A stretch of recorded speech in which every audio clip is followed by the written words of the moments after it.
Bom dia, Escola de Profetas. Bom dia, você de casa.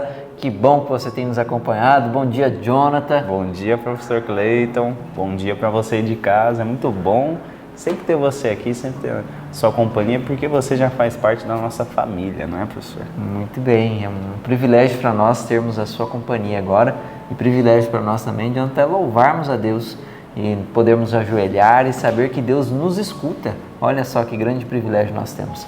Tendo esse privilégio, vamos orar então? Sim. Ora para nós. Ora. Senhor Deus, muito obrigado, Pai, por podermos estar aqui ajoelhados, conversando com o Senhor, Pai. Muito obrigado, porque o Senhor, em tantas coisas, Pai, que há no mundo, o Senhor separa um tempo para nos ouvir, para nos escutar, para estar junto conosco. Amém. Que as pessoas, Pai, de casa possam se sentir amadas, possam sentir que o Senhor realmente ouve a oração delas e as responde, Pai. Que elas possam sentir que ter o Senhor é ter a maior dádiva, é ter tudo, Pai.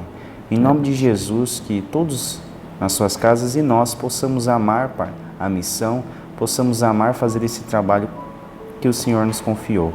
Em nome de Jesus, esteja conosco durante esse culto, é o que eu te peço e te agradeço. Em nome de Jesus, amém. Amém. Amém, Jonathan, que Deus nos fortaleça, que ao buscar Jesus nós possamos encontrar essas coisas, perdão, poder e paz. Verdade. E nós temos também isso quando nós meditamos na Palavra de Deus, como armazenamos ela em nosso coração. E agora nós vamos recitar o verso que está lá em Mateus 24, 24, e eu lhe convido para que você recite junto conosco. Vamos lá no 3? Sim. 1, 2, 3. Mateus 24, 24. Porque surgirão falsos cristos e falsos profetas, e farão tão grandes sinais e prodígios que, se possível fora, enganaria até os escolhidos. Mateus 24, 24. Mateus 24, 24. Porque surgirão falsos cristos e falsos profetas, e farão tão grandes sinais e prodígios que, se possível fora, enganaria até os escolhidos. Mateus 24, 24. Mateus 24, 24. Porque surgirão falsos cristos e falsos profetas, e farão tão grandes sinais e prodígios que, se possível fora, enganariam até os escolhidos. Mateus 24, 24. Amém. Amém. Mas o povo de casa achou que a gente não ia ter a história de hoje, não é? Mas a gente vai ter também. Então, para contar a história para vocês, certa vez um fazendeiro estava ali arrumando sua fazenda, um homem muito rico, o mais rico, e aí ele teve um sonho. E no sonho, a mensagem era que a pessoa mais rica iria morrer dentro de 3 dias. E aí ele contou isso para o servo dele, que era crente, ele não era, e ele ficou desesperado. E aí passaram-se 3 dias, e o servo dele morreu, o crente morreu. E aí ele foi entender que, na verdade, a pessoa mais rica de lá não era ele, apesar das posses dele, era o servo dele que tinha aceitado Jesus. E que você possa ter essa certeza de que, se você tem Jesus, você é a pessoa mais rica de todas, não é? Amém. E fique com o nosso estudo e que o teu coração encha com essa esperança. Amém. Bom dia, meu povo! Que a graça e a paz do nosso Senhor Jesus possa continuar habitando no meu e no seu coração. Bom dia também para os nossos amigos que se encontram em casa. Louvado seja o nome de Deus pela vida de cada um de vocês. Como é bom saber que tem pessoas que buscam um relacionamento com Deus por meio do estudo da palavra. Continue assim, continue estudando a Bíblia e principalmente continue colocando em prática o que você aprende das Escrituras Sagradas. Hoje nós estudamos nessa madrugada alguns assuntos muito importantes. Estudamos o 1º e o 2º capítulo do livro de Neemias e também estudamos o capítulo 52 do livro Profetas e Reis, que veio como tema um homem oportuno.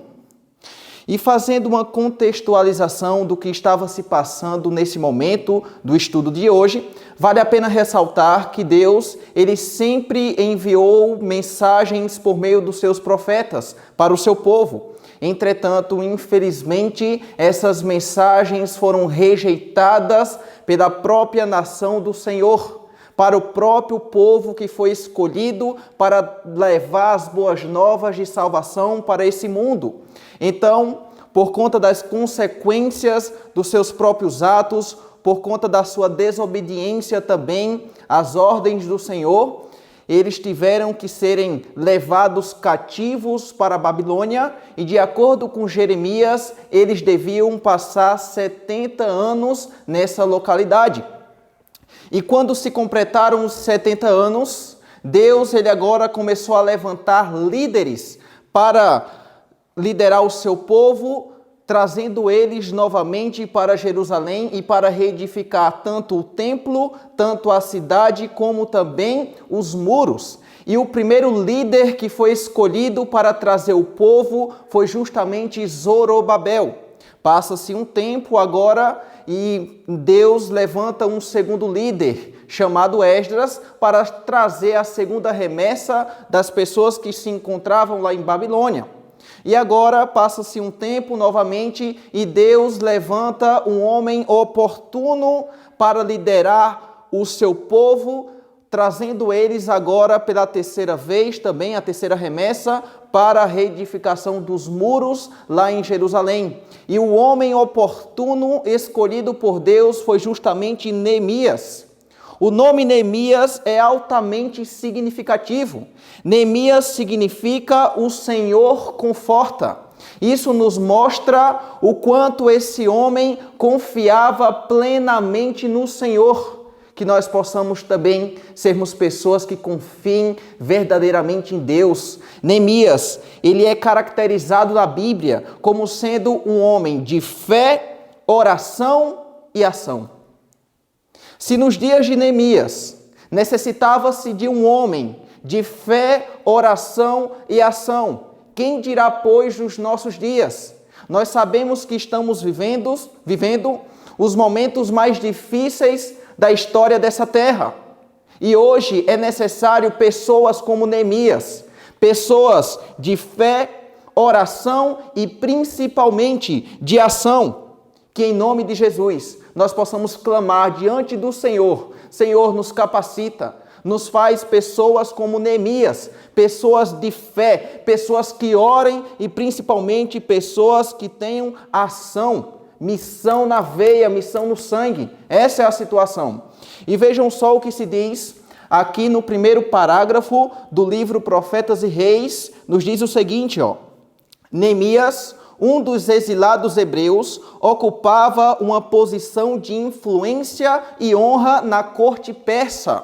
Então Neemias não era qualquer pessoa, ele tinha influência ali dentro da corte. E a leitura continua falando o seguinte: como copeiro do rei, era ele admitido livremente à presença real. Em virtude de sua posição e graças às suas habilidades e fidelidade, ele se tornara amigo e conselheiro do monarca. Então Neemias, ele era altamente privilegiado. A Bíblia fala, o espírito de profecia também nos diz que Neemias era um homem de fidelidade.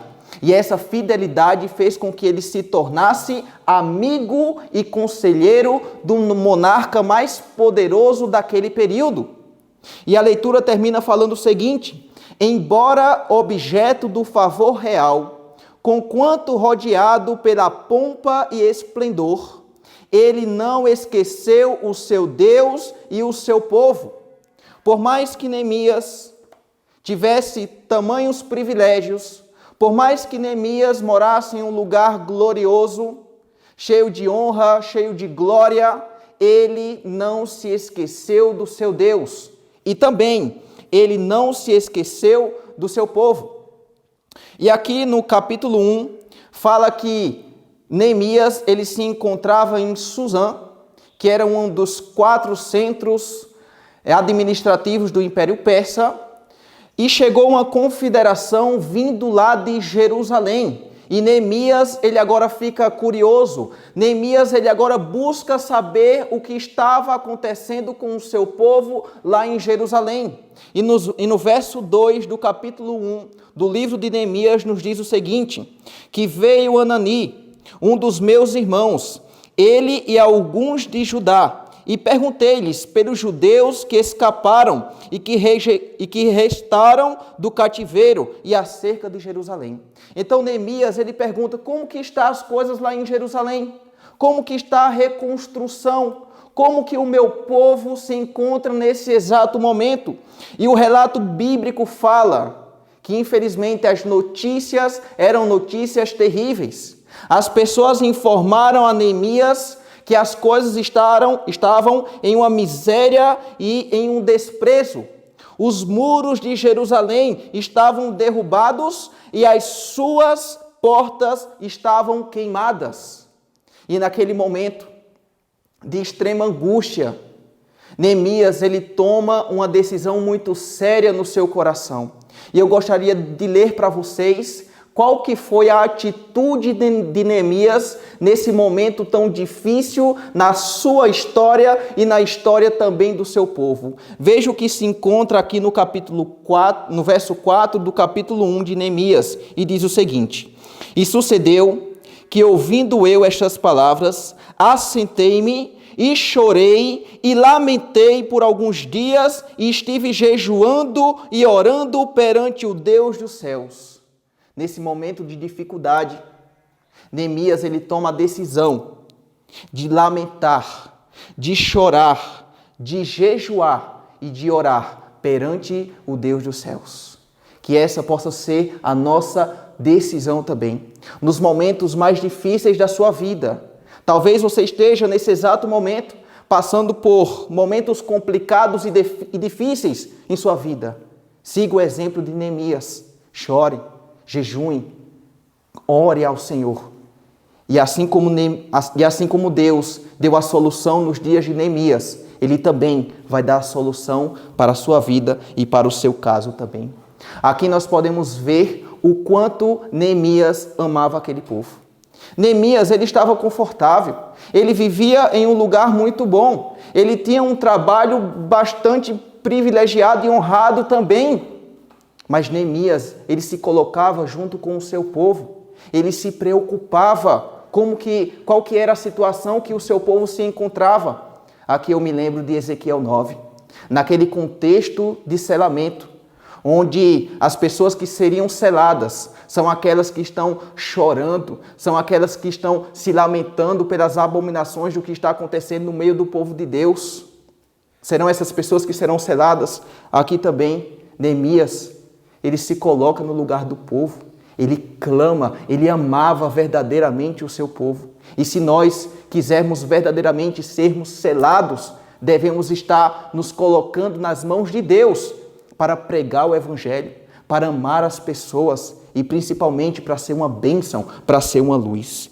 E aqui, no verso 5 até o verso 11, Neemias, ele começa a orar, a clamar diante do Senhor. E essa sua oração se encontra registrada nesses versos. E algo que me chama muito, mas muito a atenção, foi justamente essa oração que Neemias fez. No verso 6 e no verso 7, por 4 vezes, Neemias repetiu uma palavra. Ele falou: Senhor, nós temos pecado contra o Senhor. Nós temos desobedecido os teus mandamentos. Nós temos feito o que é errado perante os teus olhos. Veja bem, eu tenho certeza que Neemias era um homem temente a Deus. Eu tenho certeza que Neemias, ele amava verdadeiramente o Senhor e guardava todos os seus mandamentos. Eu tenho certeza absoluta disso. Mas nesse momento difícil, Neemias se mostra qual que deve ser a atitude de um líder. Neemias, ele se coloca junto com o povo. Neemias, ele fala: nós temos feito o que é errado perante os teus olhos, nos perdoa, Senhor. Mesmo Neemias fazendo o que era certo, guardando os mandamentos, mas ele se coloca também junto com o povo. Certa vez, eu ouvi uma ilustração muito interessante. E essa ilustração falava que em tempos de perigo, as ovelhas, elas se juntam para enfrentar aquela dificuldade.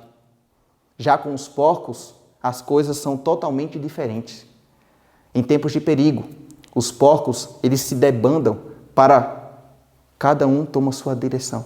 Cada um vai para um lado diferente. E aí, em meio a todas essas dificuldades que nós estamos enfrentando, você vai querer tomar a decisão de ser como ovelha e enfrentar as coisas junto com o seu povo, ou você vai querer tomar a decisão de ser como porcos e tomar cada um lado, uma direção diferente. Lembra que a Bíblia fala que Jesus, ele é pastor de quê? De ovelhas. Então que nós possamos ter a mesma atitude de Neemias, estar juntos com o povo, enfrentar tudo isso para a honra e glória do Senhor. No verso 9, Neemias, ele agora começa a cobrar as promessas do Senhor. Ele fala, Senhor, na Bíblia fala, Moisés deixou escrito que se seu povo se arrependesse dos pecados, o Senhor iria perdoar, o Senhor iria restaurar o teu povo e a tua cidade. Senhor, cumpre a tua promessa em nossas vidas, Senhor. Aqui nós podemos aprender um princípio muito importante. Todas as promessas que se encontram registradas na Bíblia, elas nos pertencem. E nós devemos estar importunando o Senhor, cobrando essas promessas para que o Senhor possa cumprir em nossas vidas. Senhor, o Senhor prometeu que iria derramar o Espírito Santo em nossas vidas. Cumpre isso, Senhor. O Senhor prometeu que iria perdoar os meus pecados. Cumpre isso, Senhor. O Senhor prometeu que iria me capacitar. Cumpre isso, Senhor. Entende? Todas as promessas bíblicas, elas pertencem a cada um de nós. E a Bíblia fala que depois que Neemias, ele terminou de fazer essa oração, Deus colocou um santo propósito no coração de Neemias. Neemias, ele decidiu que iria falar com o rei, iria pedir ajuda ao monarca persa. Entretanto, por 4 meses, Neemias esperou a áurea oportunidade. E depois desses 4 meses, onde ele estava jejuando, onde ele estava orando, clamando ao Senhor para que o Senhor pudesse mostrar soluções, a Bíblia fala que, determinada vez, Neemias estava trabalhando, estava servindo ao rei, e naquele momento, Neemias não estava mais conseguindo esconder o que estava passando em seu coração. Detalhe, enquanto ele estava trabalhando para o rei, enquanto ele estava diante do monarca, Neemias e nenhum outro trabalhador poderia ficar triste. Mas Neemias não estava mais conseguindo ocultar o que estava passando em seu coração. E o rei persa agora faz uma pergunta muito interessante para Neemias. Eu gostaria de ler essa situação para vocês, que se encontra aqui na página 630, no primeiro parágrafo, e nos diz o seguinte: a tristeza não devia lançar sua sombra sobre a face de qualquer assistente da realeza.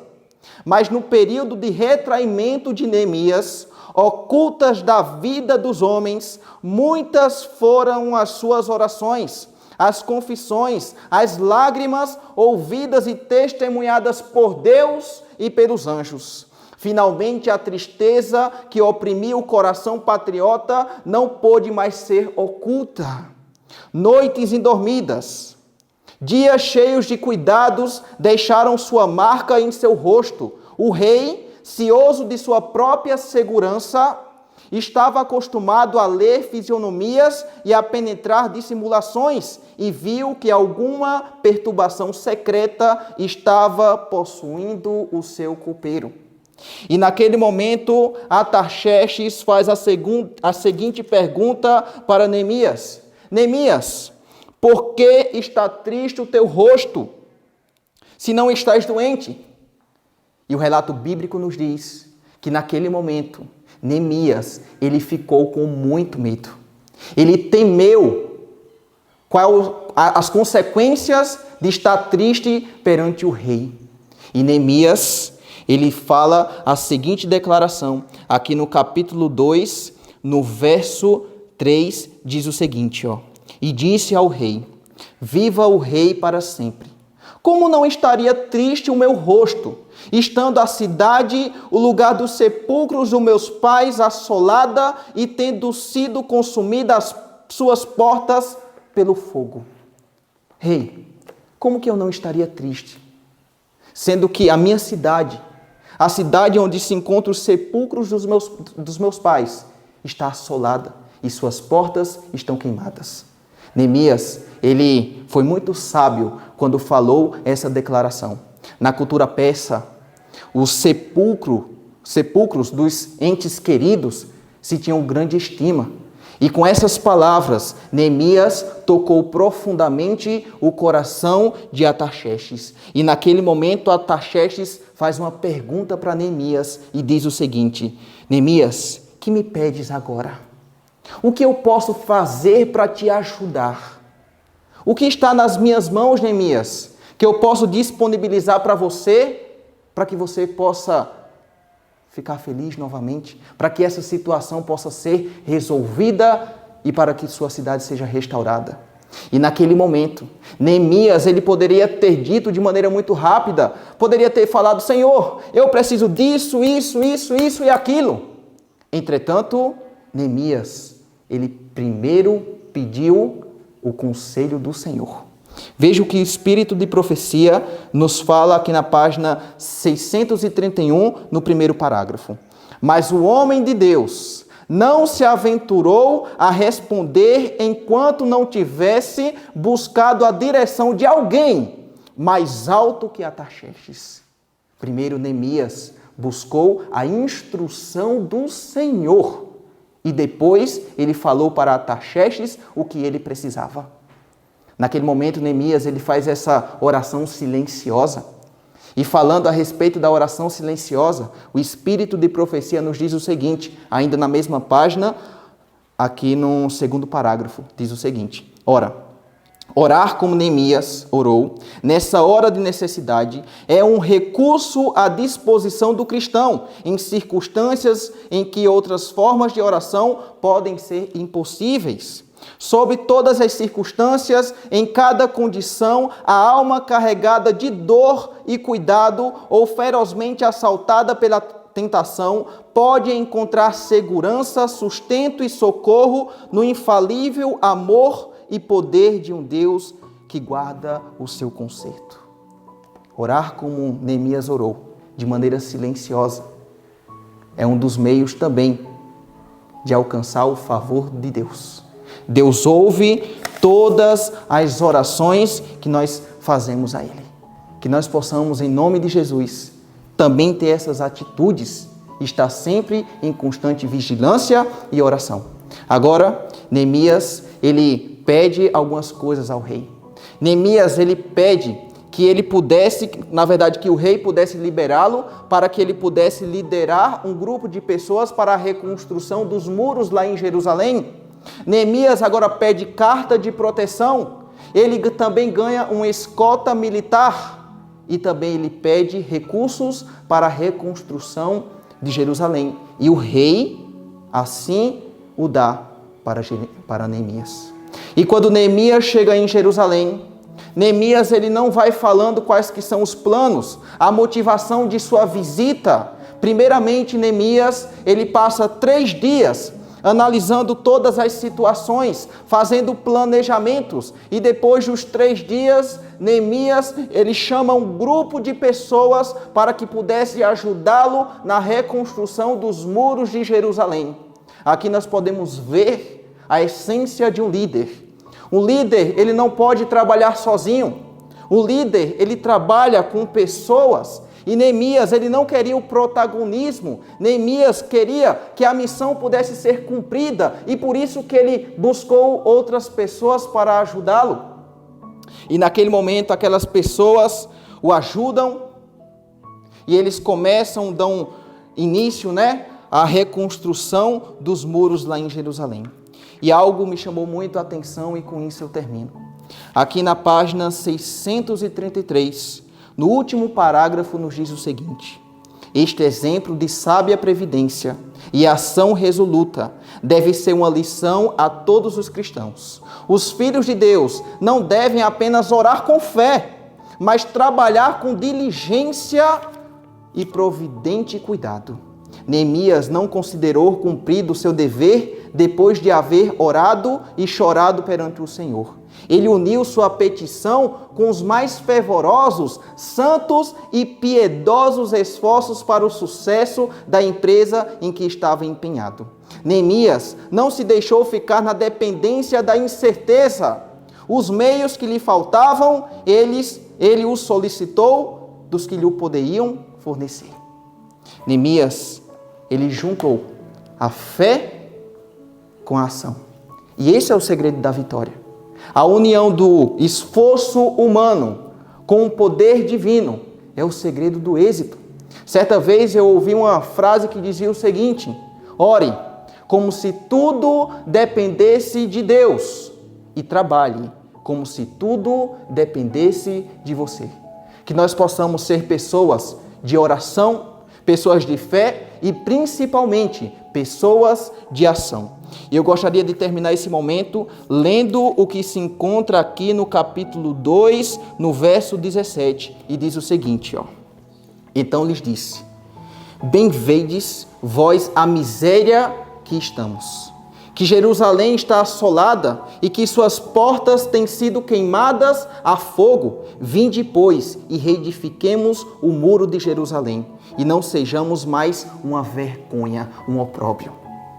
Talvez eu poderia dizer para vocês, irmãos, vejam o quanto Jerusalém está em ruínas, está em miséria. Vejam, meus irmãos, o quanto o nosso povo está dormindo ao invés de estarem acordados. Vejam, meus irmãos, o quanto o nosso povo, que ao invés de estar sendo influência para o mundo, está sendo influenciada pelas coisas do mundo. Chegou o momento de nós reedificarmos Jerusalém. Chegou o momento de nós pegarmos, agarrarmos essa missão que o Senhor nos comissionou e restaurar essas verdades que estão sendo jogadas e pisadas por terra. Chegou o momento de nós nos colocarmos na mão de Deus e sermos uma bênção e sermos uma luz. Que nós possamos tomar essa decisão todos os dias. Ellen White, ela teve uma visão. E nessa visão, certa vez, ela viu um novilho. E em cima desse novilho, ela viu um letreiro que falava o seguinte: pronto para o sacrifício e pronto para o trabalho. Que nós possamos ser esse novilho e estar sempre preparados e prontos, seja para o sacrifício e seja para o trabalho. Que Deus te abençoe. Nesse momento, nós vamos fazer uma oração de entrega ao nosso Deus. E eu convido você a ficar de joelhos juntamente conosco aqui, tá certo? Vamos lá.